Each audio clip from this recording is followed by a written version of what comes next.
Forget Everest and monks in temples. Today, we're unpacking a Himalayan eruption that has nothing to do with tectonic plates. It begins with a fiery speech by a teenage student leader demanding the return of Nepal's Hindu monarchy. Stand here with the dream of building a new Nepal, with a fire of hope and passion burning within me. He essentially said, "I stand here with a burning dream to rebuild a new Nepal, driven by an unshakable hope. I call on all of you to rise, to protest, and to prepare for a brighter future that belongs to us all." His delivery? Fierce enough to draw comparisons to Hitler and Greta Thunberg. You don't even need to hear the audio. Just look at his expression and you'd say he's 90% Hitler. Honestly, I wouldn't be surprised if they were father and son. And over here, we've got Greta Thunberg, another teenager barely past 10, already making waves. Eternal economic growth. How dare you? But this isn't just about a passionate teen. This is about a nation on the verge of combustion. Nepal is burning, figuratively and literally. Angry citizens have taken to the streets, hurling stones at ministers and cornering politicians. Finance minister? There are reports that he was brutally beaten in the street by rioters and even thrown into the river. And in a chilling escalation, the wife of former Prime Minister Jalanath Kanal was burned alive by a furious mob. The elites, once revered, are now symbols of betrayal. But this didn't start last week. This chaos is rooted in decades of disillusionment. A bloody civil war from 1996 to 2006, the infamous 2001 Royal Massacre, and a long, slow erosion of faith in democratic institutions. The monarchy, once seen as divine, collapsed under the weight of conspiracy and carnage. And now, it's Gen Z's turn. It began with what looked like a small protest against social media censorship. Nepal's government banned 26 platforms from Facebook and YouTube to TikTok and Zalo. Their justification?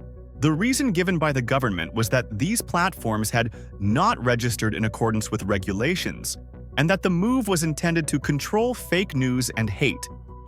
The reaction? Pandemonium. Students poured into the streets of Kathmandu.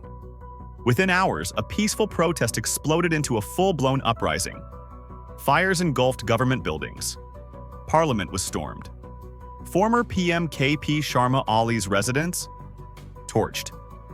The Hilton Hotel, long associated with corrupt deals, reduced to a smoldering skeleton. Drone footage also revealed one side of the multi-story building completely charred, with thick plumes of smoke billowing and engulfing the entire area. More than 25 people were killed. Over 600 injured. Some 13,500 prisoners escaped. Many believed to have armed themselves and fled toward the Indian border. The military was deployed, a curfew was imposed, and negotiations began with protest leaders after the government withdrew its controversial social media ban. At the height of the chaos, Prime Minister Ali resigned and fled his residence after it was burned to ashes by protesters. Where he ran off to, I'm still not sure. Yet the anger only grew stronger. Because it was never just about apps, it was about hopelessness. Nepal's youth unemployment sits at a staggering 20%. The ruling class remains a game of dynastic musical chairs. Corruption is embedded deep within the system, to the point where even anti-corruption agencies are suspect. And the caste system? Still very real.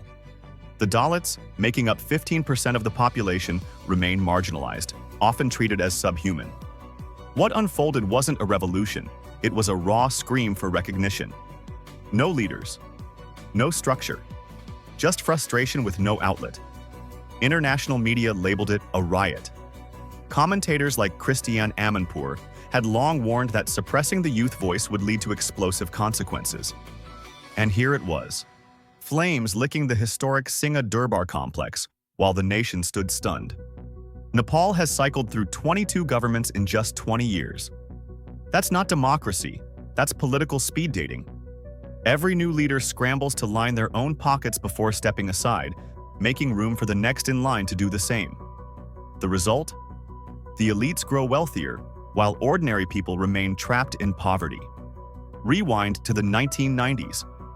The Maoists, led by Prachanda, declared a people's war to dismantle the monarchy. By 2001, they controlled nearly one-third of the country. That same year, Prince Dipendra allegedly massacred 9 members of the royal family in a drug-fueled breakdown.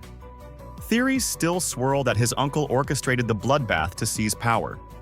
Regardless of the truth, Nepal's monarchy died that day. In 2006, a peace deal was signed. In 2008, Nepal became a republic. But justice for war crimes was shelved. Reconciliation failed. The system rebooted with the same viruses. Today, US diplomats offer vague statements of support. But Nepal doesn't need platitudes.